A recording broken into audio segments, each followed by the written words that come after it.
మార్గం ప్రేక్షకులకు స్వాగతం. ఇప్పటివరకు మన ఛానల్ని ఎవరైతే సబ్స్క్రైబ్ చేసుకోలేదో కింద కనిపిస్తున్నటువంటి సబ్స్క్రైబ్ బటన్పై ప్రెస్ చేయండి. పక్కన ఉన్నటువంటి గంట సింబల్పై ప్రెస్ చేయడం వల్ల మన ఛానల్లో ప్రసారం అవుతున్నటువంటి ప్రతి కార్యక్రమాన్ని కూడా మీరు మిస్ అవ్వకుండా చూసే అవకాశం ఉంటుంది. ఎప్పుడైనా సరే ఏదైనా కార్యక్రమం ప్రారంభం చేస్తే తప్పకుండా మనందరం చెప్పవలసినటువంటి శ్లోకం ఒకటి ఉంటుంది.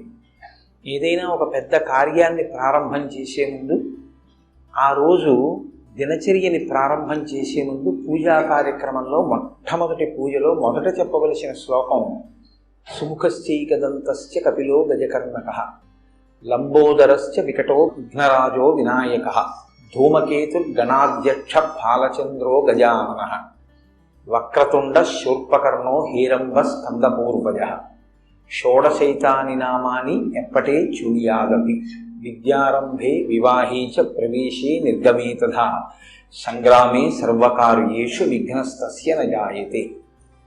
అది శ్లోకం. ఇందులో విఘ్నేశ్వరుడికి 16 నామాలు చెప్తారు. ఈ 16 నామాలు షోడశైతాని నామాని అని. ఇంట్లో ఈ 16 నామాలు చెప్పేవాడు తప్పకుండా ఉండాలి అని. ప్రతి ఇంట్లోనూ కూడా ఈ 16 నామాలు చెప్పబడాలి. చెబితే మిగిలిన వాళ్ళు వినాలి. అంటే ఈ శ్లోకాన్ని ప్రతిరోజు పైకే చదవాలి అని గుర్తు. ఇంట్లో మిగిలిన వాళ్ళు దీన్ని చదవలేరు అంటే ఇంటి యజమాని దీన్ని పైకి చెప్పాలి. చెప్తే మిగిలిన వాళ్ళు వినవలసి ఉంటుంది. కనీసం ఏమిటంటే పూజ ప్రారంభం అవుతోంది అంటే వెళ్ళి అక్కడ నిలబడడం కష్టం కాదుగా. పూజ మధ్యలో ఏదైనా అంగం అంటే మాకు తెలియదండి, ఆ సమయానికి ఏదో పనిలో ఉంటాం, ఎలా పెడతాం అనొచ్చు. పూజ ప్రారంభం చేసి ఘంటారామం చేయగానే వెళ్ళి అక్కడ నిలబడడం పెద్ద విశేషం ఏం కాదు. కాబట్టి ప్రతిరోజు మనం ఈ 16 నామాలు చెప్పాలి. కనీసంలో కనీసం పెద్దలు చెప్తున్నప్పుడు వినాలి. 21 కదా విఘ్నేశ్వరుడికి అన్ని పూజకి వాడబడేటటువంటి సంఖ్య.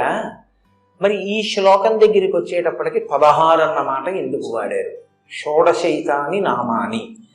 21ని 16 ఎందువల్ల చేయవలసి వచ్చింది అంటే షోడశ కళా ప్రపూర్ణుడు చంద్రుడు. చంద్రుడికి 16 కళలు. 16 కళలు చంద్రుడికి ఉంటే మనిషి జీవితం కూడా షోడశ సంస్కారములతో ఉంటుంది. చిట్ట చివరి సంస్కారం అంత్యేష్టి సంస్కారం. 16 సంస్కారములు నడుస్తాయి మనిషికి. పుట్టుకకి పూర్వం తల్లి గర్భంలో ప్రవేశించినప్పుడు జరిగేటటువంటి సీమంతము అంటుంటారు. కానీ అసలు నిజానికి అది సీమన్నతోత్సవము అని చెప్పి ఆ పాపట భర్త తీస్తాడు. ఆ పాపట భర్త తీసేటటువంటి ఉత్సవానికి ఆ పేరు. అక్కడ ప్రారంభం చేసి శరీరం పడిపోయిన తరువాత చేసేటటువంటి అంత్యేష్టి సంస్కారంతో 16 నడుస్తాయి. మీరు ఎప్పుడైనా ఎవరికైనా అభ్యున్నతిని కోరుకున్న వారైతే ఇవి 16 అడుగుతారు. ఈ 16 ధర్మ, అర్థ, కామ, మోక్ష, భక్తి, జ్ఞాన, వైరాగ్యములు. ఇక్కడికి 7. దీర్ఘాయుర్దాయం. దీర్ఘాయుర్దాయంతో పాటుగా రోగాలు లేనటువంటి ఆరోగ్యంతో కూడినటువంటి జీవితం. సంపద కలిగి ఉండడం, సంపద అభివృద్ధి చెందడం, అభివృద్ధి చెందినది స్థిరత్వాన్ని పొందడం, దీనితో పాటు ఆ యజమాని వీర్యమును పొంది ఉండడం, అంటే కదిలిపోకుండా ఉండగలిగినటువంటి స్థితి, విజయాన్ని పొందడం, తలపెట్టిన కార్యాలు విజయవంతం అవుతూ ఉండడం, పుత్రపౌత్రాభివృద్ధిని చూడగలగడం, అంటే కొడుకుల్ని మనవల్ని కూడా చూడాలి. కులదేవతని మీరు ఎవరిని అర్చన చేస్తున్నారో వారు ఆ యజమాని యందు ప్రీతి చెంది వారిని అనుగ్రహించుగాక. ఈ 16 సిద్ధించడానికి ఏవి విఘ్నాల రూపంలో అడ్డొస్తున్నాయో, ఏవి ప్రతిబంధక రూపంలో వస్తున్నాయో వాటిని తొలగించి ఈ 16ంటిని సిద్ధింపజేయగలిగినటువంటి వాడు గణపతి. కాబట్టి 16 నామములు చెప్పినప్పుడు మొట్టమొదటి నామంతో ఆయన ఏమని పిలుస్తున్నాం? సుముఖ. సుముఖ అంటే మంచి ముఖమున్నవాడు. సంస్కృతంలో ముఖము అన్న మాటకి నోరు అని కూడా అర్థం. సుముఖ అంటే మంచి ముఖం. ముఖము ఎప్పుడు వస్తుంది? పుట్టుకతో వస్తుంది. విఘ్నేశ్వరుడు యొక్క పుట్టుక ఎలాగా? ఆయన పుట్టుక ఒక స్త్రీ గర్భవాసం చేసి జన్మించిన వాడు కాదు. అమ్మవారు ఆవిడ సుమంగళి, అందున నిత్య సుమంగళి, నిత్య యవ్వనంలో ఉండేటటువంటి తల్లి. అటువంటి తల్లి కనుక ఎప్పుడూ పసుపు రాసుకుని ఉంటుంది ఆవిడ. ఎప్పుడూ పసుపు రాసుకుని ఉండేటటువంటి అమ్మవారు ఒకానొక రోజున తన ఒంటి మీద ఉన్న పసుపు నలిచింది. నలిచి ముద్ద చేసి ప్రాణప్రతిష్ఠ చేసింది. ఇప్పుడు విఘ్నేశ్వరుడు యొక్క మొదటి స్వరూపం నరవినాయకుడు. అంటే నరుడు ఎలా ఉంటాడో అలాగే పుట్టారు ఆయన. మరి గజముఖం ఎక్కడి నుంచి వచ్చింది? పరమశివుడు నరముఖాన్ని తొలగించాడు, గజముఖాన్ని పెట్టాడు. మనకి వినాయక వ్రత కల్పం కథలో ఏం చెప్తారంటే, ఏదో పరమేశ్వరుడు ఎక్కడికో వెళ్ళాడు, ఇంటికి వచ్చాడు, పార్వతీదేవి లోపల బయట కాపుగా పెట్టింది, నువ్వెవరివన్నాడు, నేను కాపలా ఉన్నాను లోపలికి వెళ్ళొద్దని ఆయన అన్నాడు, వీళ్ళిద్దరికి దెబ్బలాట వచ్చింది, యుద్ధం జరిగి త్రిశూలంతో తలకై తీసేశాడు అంటారు. పార్వతీదేవి ఏడిచింది, అందుకని తీసుకొచ్చి గజముఖాన్ని పెట్టాడు. అలాగ కథల్ని మీరు అలాగే చెప్పేస్తే పిల్లలకి వాళ్ళకి ఏమవుతుందంటే ఏదో భక్తికి నమస్కారం చేస్తారు కానీ వాళ్ళకి అనుమానం ఉండిపోతుంది. మీరేమో మంత్రపుష్పంలో ఈశాన సర్వ విద్యానాం ఈశ్వర సర్వభూతానాం బ్రహ్మాధిపతి బ్రహ్మణోధిపతి బ్రహ్మా శివో మే అస్తు సదాశివో అని సమస్త విద్యలకు ఆలవాలం పరమశివుడని చెప్పి తన ఇంటి ముందు తన భార్య ఒంటి మీదున్న పసుపు తీసి ముద్ద చేసి ప్రాణప్రతిష్ఠ చేసి సృజించిన స్వరూపం తన కుమారుడే ఎదురుగుండా ఉన్నవాడని తెలుసుకోలేనటువంటి వాడు పరమశివుడే. దెబ్బలాట పెట్టుకుని పిల్లాడి తలకాయ తీసేస్తాడా? ఏమిటన్నా కథ? అది కాదు దాని అర్థం. కొంచెం జాగ్రత్తగా మీరు అర్థం చేసుకోవాలి. గజాసురుడు అని ఒక రాక్షసుడు ఉండేవాడు. గజాసురుడు అన్న రాక్షసుడు లోకాలన్నిటినీ బాధ పెడుతున్నాడు. నువ్వు ఎలా చనిపోతావురా అంటే, నా ముఖం ఉన్నవాడు చంపితే నేను చచ్చిపోతాను అన్నాడు. కాబట్టి ఇప్పుడు ఏనుగు ముఖంతో పిల్లవాడు రావాలి. కాబట్టి పరమశివుడు ఏమనుకున్నాడంటే, అమ్మవారి ఒంటి మీద ఉన్న పసుపుతో తయారు చేయబడిన వాడు కాబట్టి సాక్షాత్ శక్తి సంపన్నుడు. ఇటువంటి పిల్లవాడికి ఏనుగు ముఖం ఉంచితే గజాసుర సంహారం జరుగుతుంది.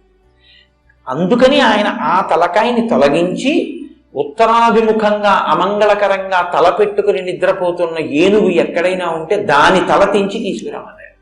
అది కైలాస పర్వత సానువుల్లో పడుకునుంది ఒక ఏనుగలాగా. దాని తల కోసి తీసుకొచ్చారు. అప్పుడు ఆ తల ఈ పిల్లవాడికి పెట్టి ప్రాణప్రతిష్ఠ చేశారు. చేస్తే ప్రాణప్రతిష్ఠ అంటే జీవం పోశారు. ఇప్పుడు ఆ పిల్లవాడికి ఏనుగు ముఖం వచ్చింది. ఇప్పుడు ఏనుగు ముఖంతో ఉన్న పిల్లవాడు గజాసుర సంహారం చేశాడు. గజాసుర సంహారం చేశాడు కాబట్టి మీరు నేను సంతోషంగా ఉండగలుగుతాం. వాడు అంత ప్రమాదకరమైన వ్యక్తి ఆ గజాసురుడు. కాబట్టి సుముఖ, మంచి ముఖం ఉన్నవాడు అంటే ఏమిటి దాని అర్థం? ఆయన ఆ ముఖాన్ని లోకం కోసం ఉంచుకుని గజాసుర సంహారం చేసి మిమ్మల్ని నన్ను రక్షించినటువంటి వాడు. కాబట్టి అసలు ఆ ముఖం ఉంచుకోవడమే మన కొరకు తప్ప, లేకపోతే అసలు ఆయన ముఖం అది కాని కాదు. మనందరిలాగే ఆయన నరముఖంతో చాలా అందంగా కూర్చుని ఉండేవాడు. ఆయన ఏనుగు ముఖం పెట్టుకున్నాడు అంటే మన కోసం తన తల తీయించుకుని ఏనుగు తలకాయని పెట్టుకున్నవాడు. లోకం కోసం ఇంత గొప్ప పరిశ్రమ చేసిన వాడి ముఖం కన్నా సుముఖం ఇంకేముంటుంది? కాబట్టి సుముఖ కాదు. సుముఖ అన్న మాటకు అర్థం ఏమిటంటే, అందంగా ఉన్న ముఖం సుముఖం కాదు. ఏ ముఖము ప్రేమని కలిగి ఉంటుందో, ఏ ముఖము ప్రసన్నమై ఉంటుందో, ఏ ముఖము సంతోషముతో ఉంటుందో దానికి సుముఖమని పేరు. శుక్లాంబరధరం విష్ణుం శశివర్ణం చతుర్భుజం ప్రసన్నవదనం ధ్యాయేత్. ఆయన ప్రేమ కలిగి ఉంటాడు. మనని ప్రేమించగలిగినటువంటి రూపం, మన కోసం ఏదైనా చెయ్యగలిగినటువంటి స్థితి ప్రేమ, అది ముఖమునందు అభివ్యక్తమవుతుంది. సుముఖ, ప్రేమ కలిగినటువంటి ముఖం ఉన్నవాడు మనందరి పట్ల ప్రేమతో ఉంటాడు, సంతోషంతో ఉంటాడు. సంతోషం ఎందుకు ఉంటుంది? ఆయన పూర్ణుడు కనుక ఆయన పొందవలసింది ఏం లేదు, ఆయన అన్నీ పొంది ఉన్నవాడు. అందుకని ఆయన నిత్య సంతోషి, ఎప్పుడూ సంతోషంగా ఉంటాడు. ఎప్పుడూ సంతోషంగా ఉన్నవాడు ఏం చేస్తుంటాడు మీరు చూడండి, చాలా ఉల్లాసంగా నడుస్తుంటాడు, చాలా హాయిగా ఉంటాడు, చేతులు కాళ్ళు ఆనందంగా కలుపుతాడు. అందుకే గణపతి నృత్య గణపతిగా ఉంటాడు. లేకపోతే ఆయన పెద్ద లంబోదరంతో ఉన్నవాడు ఆయన నృత్యం చేస్తే అందంగా ఉంటుందండి. మీరు నవ్వచ్చు కానీ ఆయన సంతోషిస్తాడు. పిల్లలు సంతోషిస్తే ఆయనకి చాలు. ఆయన ఎందుకు నృత్యం చేస్తాడంటే ఆయన సంతోషం ఉన్నవాడు. సంతోషం ఉన్నవాడు కాబట్టి నర్తించగలడు. ఎప్పుడు ఏడిచేవాడు ఏం నర్తిస్తాడు? వాడు ఏడుస్తూ కూర్చుని ఉంటాడు, వాడికి సంతోషమే లేదు, ఇంకా భావ ప్రకటన ఎక్కడ ఉంటుంది. కాబట్టి ఆయన సంతోషం ఉన్నవాడు, ఆయన ప్రేమ కలిగినటువంటి వాడు, ఆయన ప్రసన్నంగా ఉండేవాడు. పిలిస్తే పలుకుతాడు, పిలిస్తే పలికి మీ కోరిక తీరుస్తాడు. ప్రసన్నంగా ఎప్పుడూ వినడానికి సిద్ధంగా ఉంటారు. ఆయన ప్రసన్నమైనటువంటి వాడు. కాబట్టి సుముఖ, మంచి ముఖం ఉన్నవాడు కాదు. సుముఖ అంటే ఇంకో అర్థం ఏమిటో తెలుసా అండి? ఏ ముఖాన్ని మీరు చూస్తే మీకు లక్ష్మీ కటాక్షం కలుగుతుందో ఆ ముఖం సుముఖం. లక్ష్మీ కటాక్షం అంటే ఏంటి? సంకల్ప సిద్ధి. మీరు అనుకున్నది జరగడం, మీకు జరిగినది మీరు అనుభవించడానికి లక్ష్మీ కటాక్షం అని పేరు. చాలా జాగ్రత్తగా పట్టుకోవాలి మీరు. అది మీకు ఉండడం, మీరు అనుకున్నది జరగడం లక్ష్మీ కటాక్షం కాదు. మీరు అనుకున్నది జరిగి దాన్ని మీరు అనుభవించగలిగితేనే లక్ష్మీ కటాక్షం. అంటే ఉన్నదాన్ని అనుభవించగలగడం. ఇంట్లో పదార్థం ఉంది కానీ తినగలగాలి, ఆరోగ్యం ఉండాలి కదా. అందుకే కదా 16లో ఆరోగ్యం వచ్చింది. అప్పుడు అది లక్ష్మీ కటాక్షం కింద మారుతుంది. ఈ లక్ష్మీ కటాక్షాన్ని ఇంట్లో కృప చెయ్యగలిగినటువంటి రూపం మీరు ఇలా చూస్తే చాలు, మీకు ఇవ్వగలిగినటువంటి రూపం వినాయక స్వరూపం. ఎందుకో తెలుసా అండి? లక్ష్మీదేవి 5 స్థానాల్లో ఉంటుంది. ఆవిడకి 6వ స్థానం లేదు, ఇంకా 5 స్థానాలు ఆవిడకి. అందులో మొట్టమొదటి స్థానం ఏనుగు యొక్క కుంభస్థలం. మీరు లేవగానే ఒకసారి వినాయకుడి యొక్క ముఖాన్ని చూశారనుకోండి, ఇలా ఆయన ముఖాన్ని చూసినంత మాత్రం చేత మీకు లక్ష్మీ కటాక్షం కలుగుతుంది. ప్రతిరోజు వినాయకుడి ముఖం చూస్తే చాలు. ఎవరి ముఖం చూస్తే మీకు కలిసి వస్తుందో అది కాకపోతే సుముఖం ఇంకెవరిది సుముఖం అవుతుంది? ఇవాళ లేచి ఎవరి మొహం చూశాను అంటారు. కాబట్టి అలా చూడగలిగిన ముఖమేదో అది సుముఖం. కాబట్టి సుముఖ కాదు కాదు, ఇంకో అర్థం. ఒక్క వినాయకుడికి ఒక గమ్మత్తైనటువంటి అనుబంధం ఒకటి ఉంది లోకంలో. అందుకే వినాయకుడి మీద పెద్దలు ఎప్పుడైనా ప్రార్థన చేస్తే ఈ శ్లోకం చెప్తూ ఉంటారు. శ్రీకాంతో మాతులో యస్య జననీ సర్వమంగళ జనకః శంకరో దేవః తం వందే కుర్యరానం అని చెప్తారు.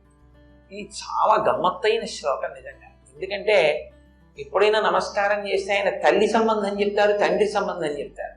ఒక్క వినాయకుడికి మాత్రం మేనమామ గారితో మొదలెడతారు. శ్రీకాంతో మాతులో యస్య, మాతులు అంటే మేనమామ. నీ మేనమామ శ్రీకాంతుడు. శ్రీకాంతుడు అంటే శ్రీ అంటే లక్ష్మీదేవి యొక్క భర్త, నీకు మేనమామ. కాబట్టి ఇప్పుడు వినాయకుడికి మేనమామ అంటే వినాయకుడి యొక్క తల్లి పార్వతి, పార్వతి యొక్క సోదరుడు విష్ణువు. ఎక్కడుంది అలాగా? భాగవతంలో కృష్ణ పరమాత్మ ఇక్కడ వసుదేవుడికి జన్మించినప్పుడే అక్కడ యశోదానందులకు ఆవిడ యోగమాయగా జన్మించింది. ఆవిడేమో దేవకీ వసుదేవుల దగ్గరికి వచ్చింది, ఈయనేమో నంద యశోదల దగ్గరికి వెళ్ళాడు. అక్కడ పుట్టిన ఆవిడ ఇక్కడికి వచ్చింది, ఇక్కడ పుట్టిన ఆయన అక్కడికి వెళ్ళాడు. ఇద్దరికీ ఒక్కరే తల్లిదండ్రులు నంద యశోదలు. కాబట్టి వాళ్ళిద్దరూ అన్నా చెల్లెళ్ళు. భాగవతంలో ఈ తత్వంలో వాళ్ళిద్దరూ అన్నా చెల్లెళ్ళు. అందుకే మిగిలిన పేర్లు భార్యాభర్తృ సంబంధం చెప్తాయి. రుద్ర రుద్రాణి అంటే రుద్రుడు రుద్రాణి భార్యాభర్తలు, శివ శివాని భార్యాభర్తలు, భవ భవాని భార్యాభర్తలు, నారాయణ నారాయణి భార్యాభర్తలు గారు అన్నా చెల్లెళ్ళు. నారాయణ నారాయణి అన్నా చెల్లెళ్ళు అయితే ఇప్పుడు వైష్ణవము శైవము బంధుత్వం వచ్చింది. ఈ బంధుత్వంలో వినాయకుడికి మేనమామ విష్ణుమూర్తి, నీ మేనమామ విష్ణుమూర్తి. మేనమామల ముద్దు మీలైన ముద్దు. కాబట్టి ఇప్పుడు వినాయకుడికి నమస్కారం పెడితే విష్ణుమూర్తి ప్రీతి చెందుతాడు. ఎందుకంటే మా మేనల నుండి పూజ చేస్తున్నాడు వీడిని. అత్తయ్యో లక్ష్మీదేవి. శ్లోకం ఎంతో మొదలైంది, మంగళప్రదమైన శ్రీకారంతో మొదలైంది. శ్రీకాంతో మాతులో యస్య, విష్ణువు అనుగ్రహం కావాలంటే వినాయకుడికి నమస్కారం పెట్టాలి. జనని సర్వమంగళ, ఆ తల్లి ఎవరు? ఆవిడ సర్వమంగళ, అన్ని మంగళములే చేస్తుంది ఆవిడ. అసలు ఆవిడే మంగళసూత్ర రూపంలో ఉంటుంది. అందుకే సర్వమంగళారాధన చేస్తే కానీ మంగళసూత్రం కట్టరుగా. కాబట్టి ఆవిడ లోకములన్నిటిలోనూ కూడా మంగళములకు మంగళం ఆ తల్లే, సర్వమంగళస్వరూపం. నీ తల్లో సర్వమంగళ, నీ తండ్రో జనక శంకరో దేవో శంకరోతి శంకర. శుభములను చేయువాడెవరో ఆయన శంకరుడు. శుభములను చేసేటటువంటి శంకరుడు నీకు తండ్రి. తమ్ వందే కుంజరాననం, ఓ ఏదో ముఖం ఉన్నవాడా నీకు నమస్కారం. ఈ ముఖం చూస్తే ఏమైంది? నమస్కారం పెడితే లక్ష్మీ కటాక్షం వచ్చింది. ఇప్పుడు ఆయనతో అనుబంధాలు ఉన్న వాళ్ళందరూ ఏం చేస్తున్నారు? మేలే చేస్తున్నారు. శ్రీకాంతో లక్ష్మీ భర్త, సర్వమంగళ మంగళసూత్రాన్ని కాపాడుతుంది, ఎప్పుడు మంగళాలు ఇస్తుంది. శంకరో, ఆయన ఎప్పుడు శంకరోతి, ఆయన శుభాలు చేస్తుంటాడు. నువ్వు అసలు చూస్తే శోభిస్తావు. ఉజ్జలానన, కాబట్టి ఇప్పుడు సుముఖ, నీకన్నా మంచి ముఖం ఉన్నవాడు ఎవరయా? కాబట్టి సుముఖ. సుముఖ అంటే ఎప్పుడూ మాట్లాడకూడదు, అదే పనిగా మాట్లాడుతూ ఉండడం తప్పు. సుముఖ అంటే ఎప్పుడూ మాట్లాడకూడదు, అదే పనిగా మాట్లాడుతూ ఉండడం తప్పు. భూపసభాంతరాలమల పుష్కళ వాక్చతురత్వము ఆజి మహాపటు శక్తియున్ యశమునందను రక్తియు ప్రకృతి సిద్ధ గుణంబులు సజ్జనాళికి. ఆయన్ని మామూలుగా మీరు ఎప్పుడన్నా చూస్తే ఏంటండి ఆయన ఏంటంటే ఆయనకేం తెలుస్తుందండి అలా ఉన్నాడు అనుకుంటారు. ఆయన సభలోకి వచ్చి కూర్చున్నాడు అనుకోండి, శారద నాలుక మీద నర్తిస్తుంది. లోకంలో ప్రతి ప్రాణికి కూడా నోరు పైకుంటుంది, కళ్ళు పైకుంటాయి, కంటిని రెప్పలు మూస్తాయి, నోటిని పళ్ళని పెదవులు మూస్తాయి. కంటిని రెప్పలు మూసిన చూపులో రెప్పకి పాత్ర లేదు, నోటిని పెదవులు మూసిన పెదవులకి భాషలోనూ మాటలోనూ భాగం. మీరు గమనించండి, రెప్ప చూడదు, పెదవి మాట్లాడుతుంది. కొన్ని మాటలు పెదవుల మీదే వస్తాయి. మా మా ఉందనుకోండి, పెదవులు కలపకుండా మా అనండి.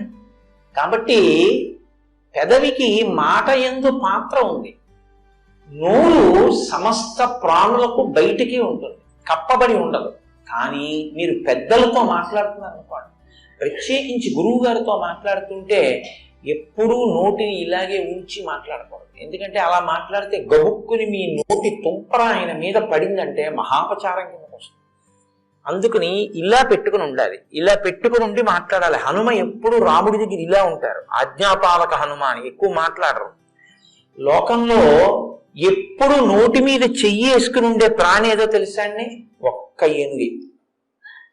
ఎందుకని? ఏనుగు తొండానికి కర్రము అని పేరు, చెయ్యి. ఒక్క ఏనుగు నోరు మాత్రం పైకి కనపడదు, నోటి మీద చెయ్యి అడ్డుంటుంది, ఇలాగ తొండం అడ్డుంటుంది. అంటే నోటికి చెయ్యి అడ్డు పెట్టుకుని అత్యంత వినయంతో మాట్లాడవలసిన చోట మాట్లాడతాడు, ఎప్పుడు నోటికి చెయ్యి అడ్డు పెట్టుకుని మౌనంగా ఉంటాడు. ఆయన కన్నా అంత గొప్ప ముఖంతో ఉండి, అంత విద్వాంసుడిగా, అంత మంచి ప్రవర్తన కలిగిన ముఖంతో ఉన్నవాడు లోకంలో ఇంకెవరున్నారు? ఆ ముఖంతో మనకు అంత నేర్పుతున్నాడు. కాబట్టి సుముఖ, ఎప్పుడూ మాట్లాడుతూ ఉండకు, మౌనం కూడా నేర్చుకో అని చెప్పడానికి ముఖమునకు చెయ్యి అడ్డు పెట్టుకున్నవాడు, అంటే నోటికి తొండం అడ్డు ఉంటుంది. కాబట్టి సుముఖ. ఏకదంతశ్చ, సుముఖశ్చైకదంతశ్చ అని కలిసిపోతుంది శ్లోకంలో. ఏకదంత అంటే ఒక్క దంతమే ఉన్నవాడు. ఏనుగుకి చాలా అందమైంది ఏది అంటే దాని దంతమే. దానికి రెండు దంతాలు ఉంటాయి, ఇటుక దంతం ఇటుక దంతం తొండానికి. కానీ విఘ్నేశ్వరుడికి కుడి చేతి వైపు దంతం ఉండదు. ఎందుకు ఉండదు అంటే ఆయనే విరిచేశాడు. ఎందుకు విరిచేశారు అంటే మహాభారత రచన చేయవలసి వచ్చింది. వ్యాసుల వారు నేను వేగంగా శ్లోకాలు చెప్పేటప్పుడు రాయగలిగినటువంటి సమర్థుడెవరు అని అడిగారు. విఘ్నేశ్వరుడు రాస్తాడన్నారు.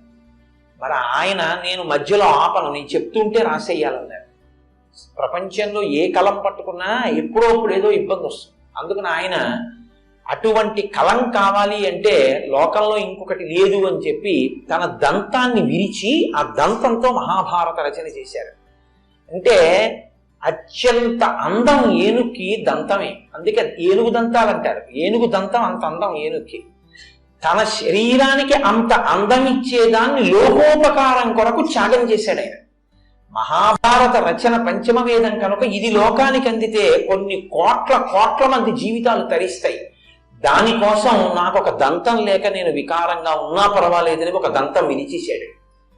ఎవరు సమాజ ప్రయోజనము కొరకు తనకి ఈశ్వరుడిచ్చినటువంటి విభూతిని నైవేద్యంగా పెట్టేస్తాడో వాడు చాలా గొప్ప వ్యక్తి. గొప్పతనం దానివల్ల వస్తుంది తప్ప కేవలం 2 దంతాలు ఉంచుకుని అందం కాదు, ఒక దంతాన్ని విరిచి మహాభారత రచన చేసిన మహానుభావుడు కాబట్టి 2 దంతాలు లేకుండా ఒక దంతం ఏమన్నా మహానుభావా నువ్వు ఇంత త్యాగం చేశావు అని ఏకదంతశ్చ, ఒక దంతం ఉండి మమ్మల్ని ఉద్ధరించిన వాడా, పంచమవేద రచన యందు సాయపడిన వాడా. లేదు. ఇంకో అర్థం ఏంటో తెలుసా అండి, గజముఖాసుర సంహారం చేసినప్పుడు ఎన్ని అస్త్రములను ప్రయోగించినా ఆయన మరణించలేదు. అప్పుడు తన దంతాన్ని విరిచి అభిమంత్రించి విడిచిపెట్టారు వినాయకుడు, దానికి పడిపోయాడు. కాబట్టి తన దంతంతో గజముఖాసురుణ్ణి వధించిన వాడు కనుక ఏకదంతశ్చ. సుముఖశ్చైకదంతశ్చ కపిలో.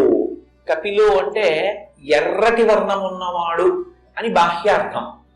కేవలం ఎర్రటి వర్ణం ఉన్నవాడు అంటే బాగా ఎరుపు కాదు. ఎరుపు అంటే మీరు ఏదో రక్తం ఎలా ఉంటుందో మరీ ముద్ద కట్టినటువంటి ఒక ఎర్ర మందారం ఎలా ఉంటుందో అటువంటి ఎరుపు చెప్పకూడదు. నలుపు జీరతో కూడిన ఎరుపు చెప్పాలి. అంటే దాన్ని కొంచెం మీకు అర్థమయ్యేటట్టుగా అనాలంటే డల్ రెడ్ అనొచ్చు. బాగా ప్రకాశవంతంగా ఉన్న ఎరుపు కాదు, తిలకం కుంకం అటువంటిది కాదు, కొంచెం తక్కువ స్థాయిలో ప్రకాశించేటటువంటి ఎరుపు. ఇప్పుడు ఈ ఎరుపు ఎక్కడది అని అడిగారు వినాయకుడికి. ఎందుకంటే ఎప్పుడు ఆయన్ని చెప్పినా ఆయన తెల్లగా ఉన్నాడని చెప్పాం. శుక్లాంబరధరం విష్ణు శశివర్ణం చతుర్భుజం అని, చంద్రుళ్ళ తెల్లగా ఉంటాడు అని. మరి కపిలో ఎర్రటి రంగున్నవాడు అని ఎక్కడి నుంచి వచ్చింది ఆయనకి అంటే, ఆయన ఒక మహారణ్యంలో గజముఖాసుర సంహారం చేసినప్పుడు ఆ గజముఖుడితో పోరాడి ఆయన్ని సంహరించినప్పుడు నరసింహస్వామి వారు హిరణ్యకశిపుడి యొక్క రక్తంతో ఎలా తడిశారో అలా ఆయన కూడా నిత్తుటితో తడిశారు. ఆ నిత్తుటితో తడిసినప్పుడు తెలుపు మీద వచ్చి పడ్డ ఎరుపు వల్ల ఏర్పడినటువంటి మందమైన ఎరుపు రంగుతో ప్రకాశించినటువంటి స్వరూపం కపిలః. లోకం కోసం అటువంటి కాంతి పొందినవాడు కాదు. ఆ కపిల రూపం లోకానికో ధర్మాన్ని నేర్పింది. ఏమిటో తెలుసా అండి, ఈశ్వరుడికి కర్మయందు దోషం ఏమి ఉండదు. ఆయన లోకం కోసం ఒక కర్మ చేస్తాడు తప్ప పాంచభౌతిక శరీరంతో వచ్చి కర్మ అనుభవించడానికి వచ్చి పుణ్యపాపములు అనేటటువంటి కట్టుబాటుకి లొంగి చేసేవాడు కాదు. అయినా ఆయన తండ్రి గారిలాగే మర్యాదస్తుడు, పరమశివుడిలాగా. గజముఖాసుర సంహారం చేసిన తరువాత ఆయనకి బ్రహ్మహత్యా పాతకం వచ్చింది అన్నాడు. నిజంగా వస్తుందా?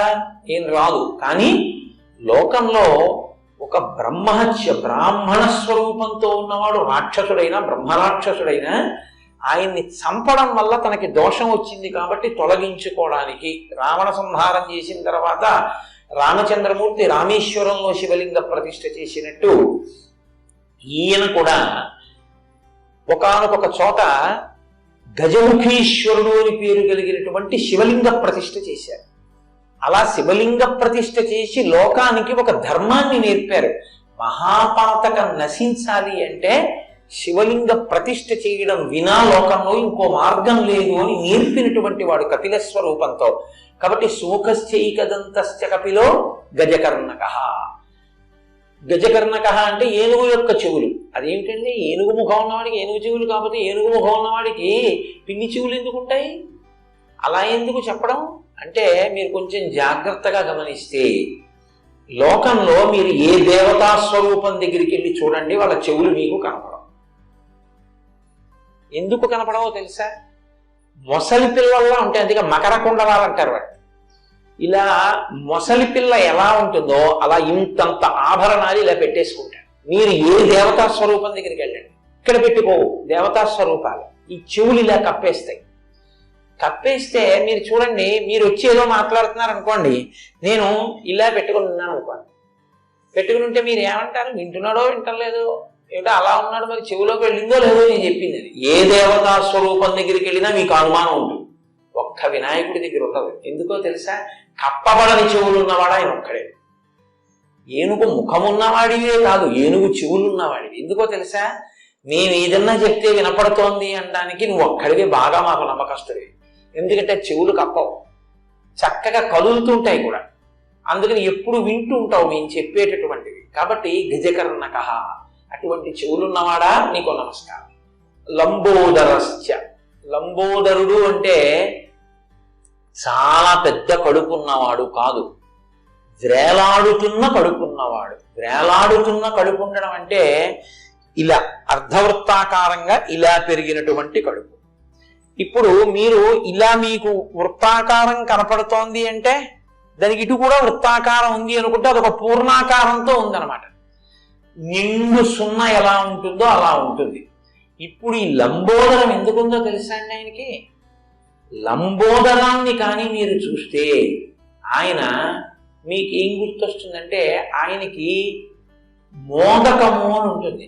మోదకము అంటే లోపల పూర్ణం పెట్టి వండుతారే దాన్ని మోదకం అంటారు.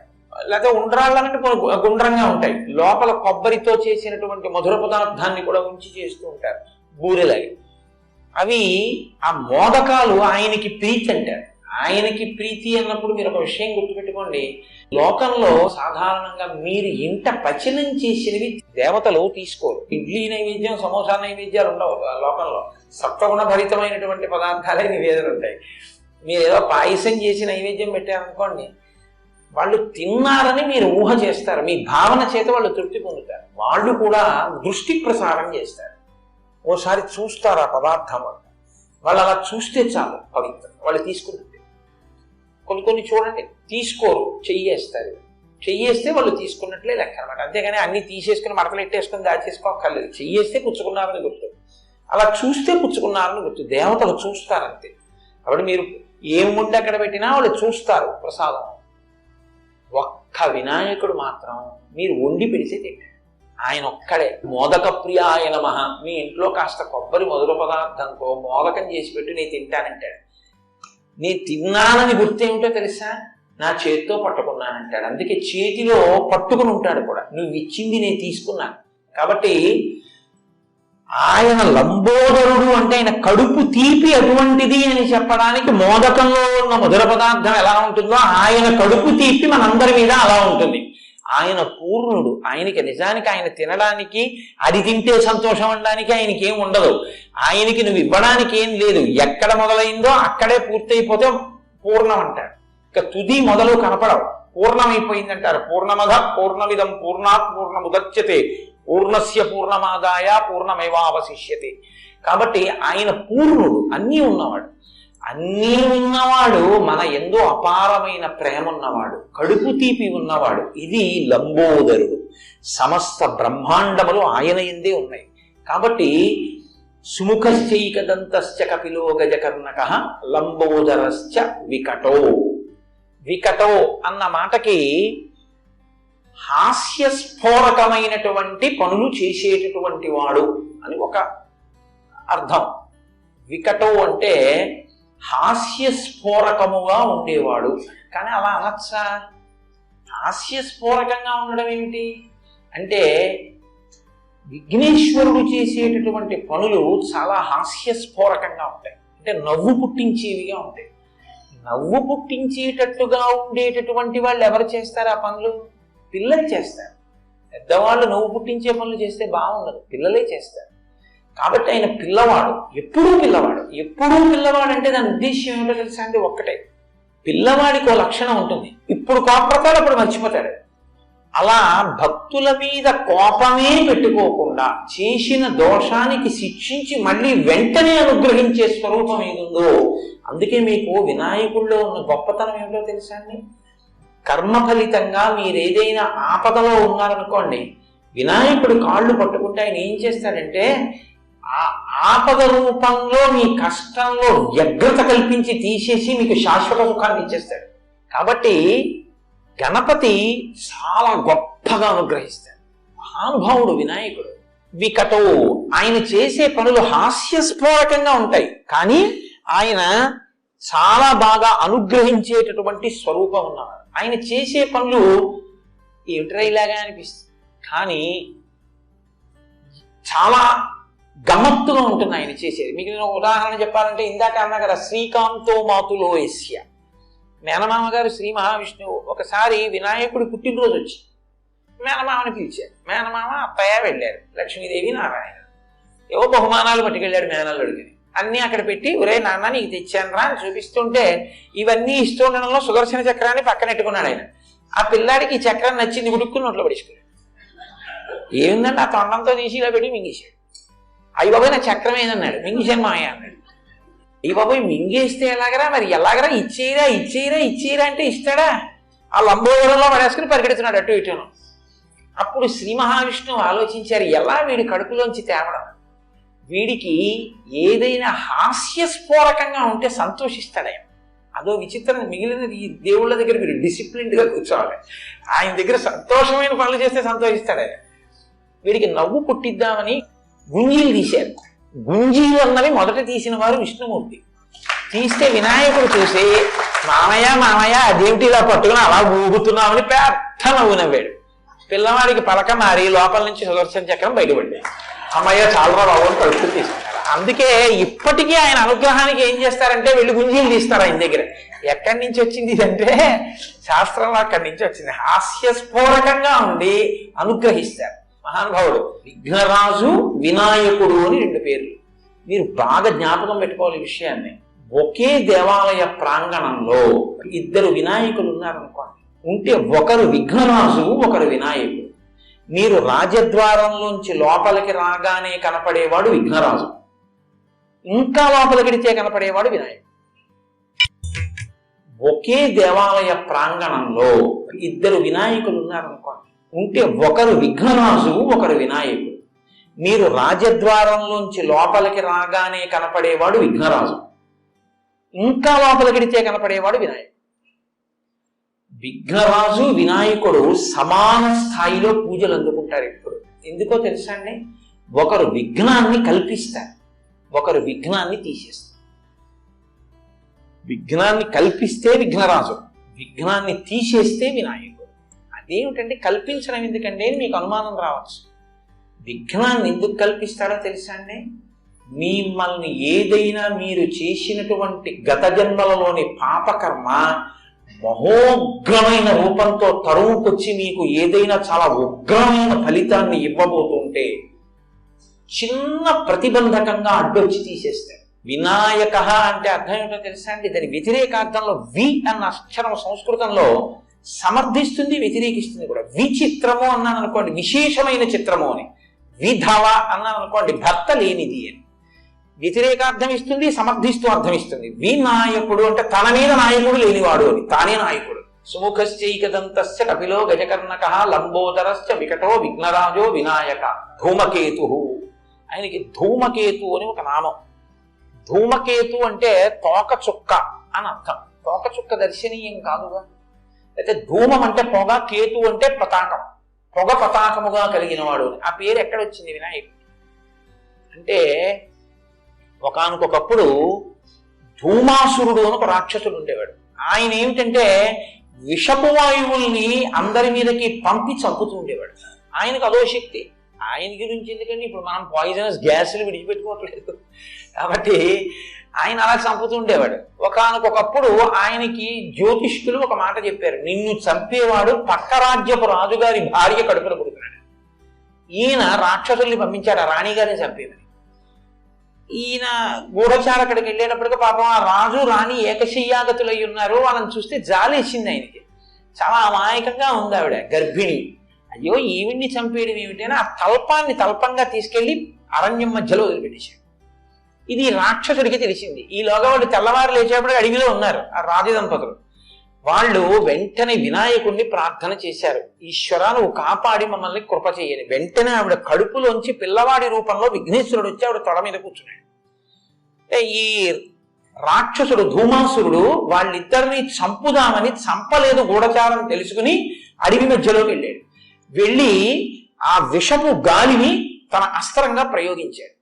వినాయకుడు అలాగే కూర్చుని అదంతా తను పుచ్చేసుకుని మళ్ళీ కొత్తగా అస్త్రం ఎందుకు ప్రయోగించడం అని ఈ పుచ్చుకున్న విషపు గాలిని తిరిగి ఆయన మీదకి ప్రయోగించాడు. ఆయన తిరిగి ప్రయోగిస్తే ఆ రాక్షసుడు మరణించాడు. కాబట్టి ధూమమును కేతముగా అంటే తన యొక్క జెండాగా కలిగి ధూమాసురుణ్ణి చంపినవాడు కాబట్టి ధూమకేతు. కాబట్టి సుముఖశ్చైకదంతశ్చ కపిలో గజకర్ణక లంబోదరశ్చ వికటో విఘ్నరాజో వినాయక ధూమకేతుర్గణాధ్యక్ష. గణాధ్యక్ష అంటే గణము అంటే ఒక సంఘము. ఏదో జంతు గణము అన్నాను అనుకోండి, జంతువులన్నీ అందులోకి వస్తాయి. మనుష్య గణము అన్నాను అనుకోండి, మనుష్యులందరూ అందులోకి వస్తారు. దేవతాగణములు అన్నారు అనుకోండి, దేవతలందరూ అందులోకి వస్తారు, ఆయా సమూహములు అని. ఆయన గణపతి అంటే గణములకు పతి. ఎన్ని గణములు ఎన్ని సమూహములు ఈ లోకంలో ఉన్నాయో అన్నిటికీ పతి అంటే పొందబడవలసిన వాడు. పతి అంటే ఆయనని పొందుతుంది స్త్రీ, దాంతో పరిపూర్ణత్వాన్ని సాధించుకుంటుంది పతిని పొంది. కాబట్టి ఆయన వలన పూర్ణత్వాన్ని పొందుతుంది, బిడ్డల్ని పొంది. మనమందరం ఆ పతి మనకి గతి, ఆయన్ని మనం పొందుతాం. గణములన్నిటికీ లోకంలో ఉన్న సమస్త భూతముల చేత పొందబడవలసిన వాడు ఆయనే, కాబట్టి ఆయన గణపతి. కాబట్టి విఘ్నరాజో వినాయక ధూమకేతుర్ గణాధ్యక్ష ఫాలచంద్రో. ఫాలచంద్రు అంటే పరమశివుడు ఎలా తన కిరీటం మీద ఆ శిరస్సు మీద చంద్రమౌళి అంటారు, తదియనాటి చంద్రబింబం ఎలా ఉంటుందో అటువంటి చంద్రరేఖని ధరిస్తాడో ఈయన కూడా చంద్రరేఖని ధరించేటటువంటి స్వరూపం ఉన్నవాడు. వినాయకుడే ఒకానొకప్పుడు చంద్రుణ్ణి ఆయన్ని చూసి నవ్వాడని, నిన్ను చూసిన వాళ్ళందరూ అపనిందల పాలవుతారంటే చూసిన వాళ్ళందరూ తిడుతుంటే చంద్రుడు సముద్రంలో పడిపోయాడు. మళ్ళీ క్షీరసాగర మండలంలో పైకి వచ్చాడు. అప్పుడే చతుర్దశి మహాత్యం ఇచ్చాడు ఆయన. చతుర్దశి నాడు ఎవరైనా వినాయకుడిని పూజిస్తే విశేష ఫలితాలు వస్తాయి. పైగా ఆయన్ని కానీ మీరు విఘ్నేశ్వరుణ్ణి చూసి ఆయనకి ఏం అక్కర్లేదు, అందరూ పనికి మాలిందని ఏమంటారో ఒక గరిక పువ్వు, ఒక గరిక తీసుకొచ్చి ఆయనకి ఇచ్చారనుకోండి, మీకు ఆయన ఏమి ఇస్తాడో తెలుసా అండి? అష్టైశ్వర్యాలు ఇస్తాడు. కాబట్టి ఫాలచంద్రో గజానన, ఏనుగు యొక్క ముఖం ఉన్నవాడు. మళ్ళీ ఇది ఏమండి మీరు ఇందాక చెప్పినట్టు సుముఖ అన్న దాంట్లోకి వస్తోంది. సుముఖలోకి ఏనుగు ముఖాన్ని అన్వయం చేసి చెప్పాను మీకు, కానీ ఇప్పుడు ప్రత్యేకంగా ఏనుగునే చెప్తున్నారు. ఏనుగునే ఎందుకు చెప్తారో తెలుసా అండి? ఏనుగు తలకి ఒక బుద్ధి ఉంది. ఏమిటి ఆ బుద్ధి అంటే, మీకు ప్రపంచంలో ఒక పెద్ద క్రేన్ ఉందనుకోండి, ఆ క్రేన్ ని ఈ పెద్ద ఇనప స్తంభాన్ని ఎత్తు అన్నారు అనుకోండి, ఎత్తేస్తుంది. ఓ గుండు సూదిని కిందేసి ఓ క్రేను ఈ గుండు సూది తీయి అన్నారు అనుకోండి, అది తీయలేదు, దానికి సాధ్యం కాదు. గుండు సూదిని శ్రావణం అని ఉంటుంది, కంసాలి వారి దగ్గర ఉంటుంది, వాళ్ళు ఇలా పట్టుకుని ఎత్తుతారు. అదేమి కంటికి ఇలా తీసి ఇలా పెట్టుకుని వాచీలు బాగు చేసేవాళ్ళు చిన్న శ్రావణం పెట్టి కనపడని కూడా చిన్న చిన్నవి శ్రావణంతో తీసేస్తుంటారు. ఆ శ్రావణంతో మీరు కింద ఉన్న చిన్న సూదిని తీయచ్చు, ఒక పెద్ద ఇనప స్తంభాన్ని ఎత్తండి, ఎత్తలేరు. ఏనుగు తన బుద్ధి వైభవం చేత ఇంటింటి కళ్ళు, కానీ తన బుద్ధితో కింద ఉన్నటువంటి చిన్న సూదిని పైకెత్తుతుంది, పెద్ద స్తంభాన్ని పైకెత్తుతుంది. తన కాలుతో తొక్కగలిగినటువంటి ఏనుగు తొక్కడం మానేసి తన మీద ఎక్కడానికి తానే సాధన, తనని పొందడానికి తానే అనుగ్రహిస్తాడు వినాయకుడు. ఆయనే మిమ్మల్ని అనుగ్రహించి మిమ్మల్ని తన నెత్తి మీద ఎక్కించుకుంటాడు, అంత సులభుడు. కాబట్టి గజానన, ఎంత పెద్ద పని చేస్తాడు. ఇదేమిట్రా నాకింత చిన్న పని అడగడం ఏమిట్రా అని అండో, మీకు ఎంత చిన్న పని చేసి పెడతాడు. సుముఖశ్చైకదంతస్య కపిలో గజకర్ణకః లంబోదరశ్చ వికటో విఘ్నరాజో వినాయకః ధూమకేతుర్గణాధ్యక్ష ఫాలచంద్రో గజాననః వక్రతుండః. ఆయన యొక్క తొండం ఇలా పక్కకి కుడి పక్కకి తిరిగి ఉంది. ఆ తిరిగినటువంటి తొండాన్ని మీరు జాగ్రత్తగా చూస్తే అది చాలా అందంగా ప్రణవాకృతిని పొంది ఉంది. ప్రణవాన్ని సాకార దర్శనం చేయాలంటే రెండు చోట్లే అంటారు పెద్దలు. హనుమ సీతారామ లక్ష్మణులు ఉంటే ప్రణవం, అకార ఉకార మకార అన్న నాదం హనుమ, ఓంకారం. అలాగే ఏనుగు తొండం తిరిగి ఉంటే అది ప్రణవాకారం. కాబట్టి వక్రతుండ శూర్పకర్ణో, శూర్పకర్ణం అంటే చాటలంతంత చెవులు ఉన్నవాడు. మీరు వెళ్ళి ఆయనకి ఏం చెప్పినా వింటాడు, కానీ వీడికి నేను ఇది ఇవ్వచ్చా ఇవ్వకూడదా ఆలోచించి ఇది ఇస్తే వీడు పాడైపోతాడరా అనుకుంటే చాటలో చెరిగి మంచి నుంచి చెడును అవతల పారేసినట్టు పిల్లాడు తెలియక ఏదో ఇలాంటివి అడుగుతుంటారని చెరిగి అవతల పారేస్తాడు. ఇవ్వచ్చు అనుకున్నది లోపలికి తీసుకుని మీకు ఇస్తాడు. కాబట్టి శూర్పకర్ణ హేరంబ. హేరంబ అంటే ఈ నామం చాలా చిత్రమైన నామం, దీని అర్థం ఏమి నువ్వు తెలుసుకోక్కర్లేదు, ఆ నామం తెలుసుకో చాలు. ఎందుకో తెలుసా అండి?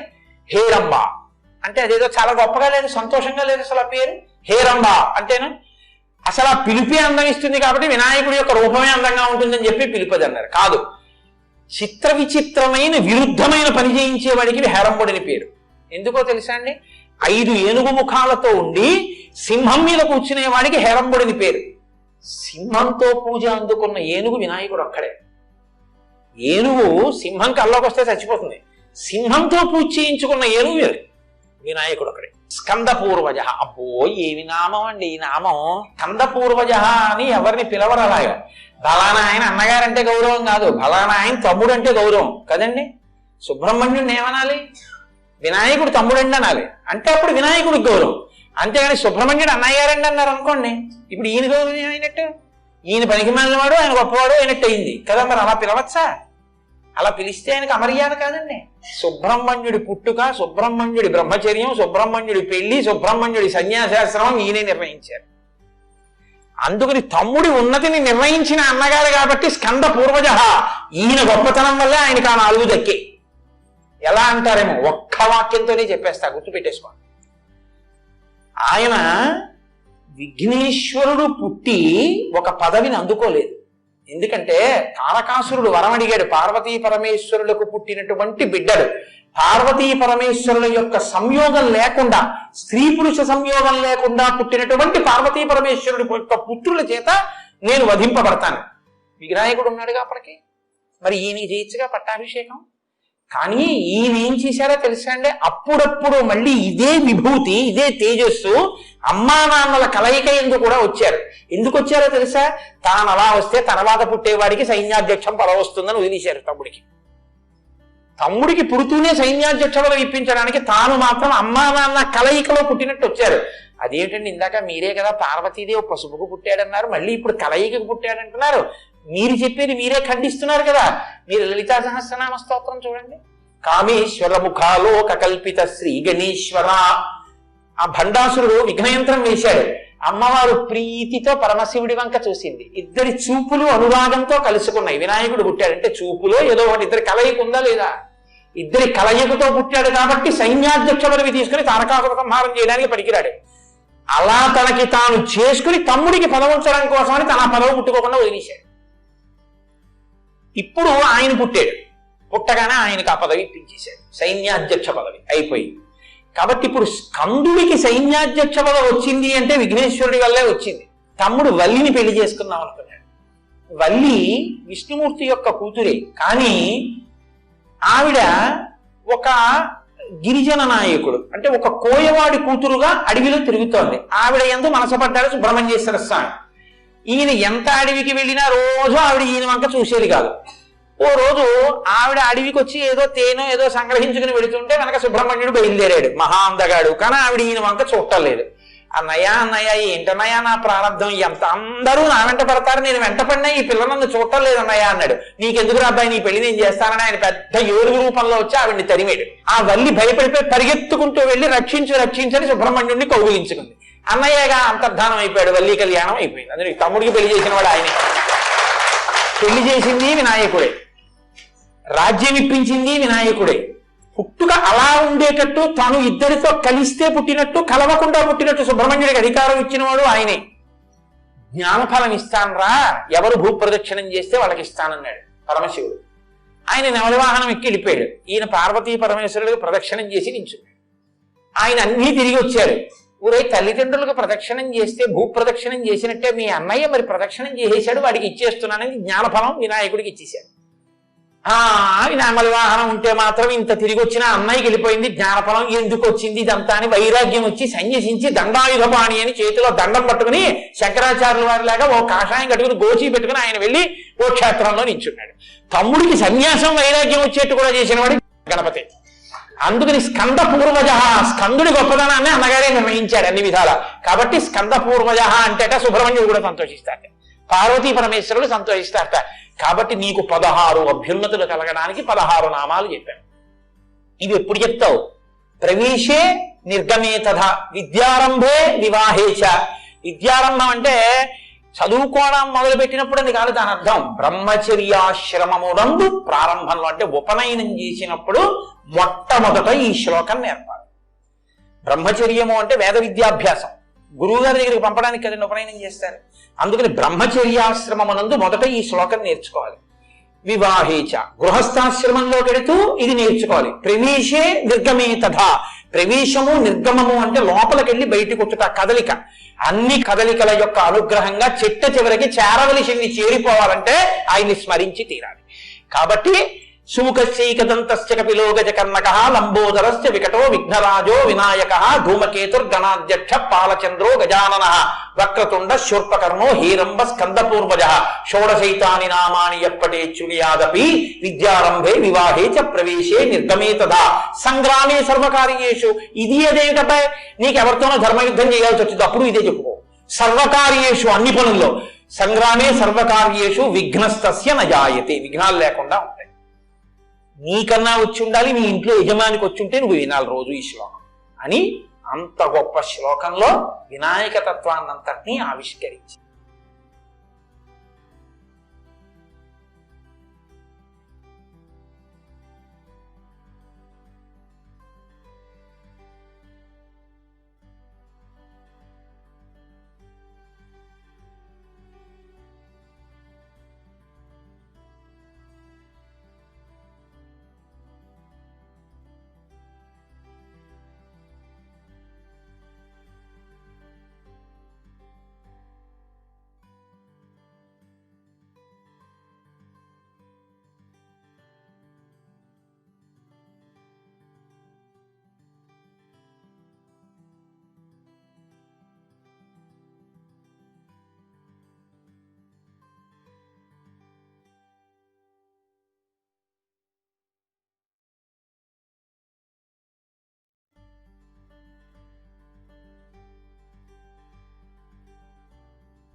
మేము చేసే వీడియోస్ మీ మొబైల్కి నోటిఫికేషన్గా రావాలంటే సబ్స్క్రైబ్ చేసుకుని పక్కనే ఉన్న బెల్ ఐకాన్ కూడా యాక్టివేట్ చేసుకోండి.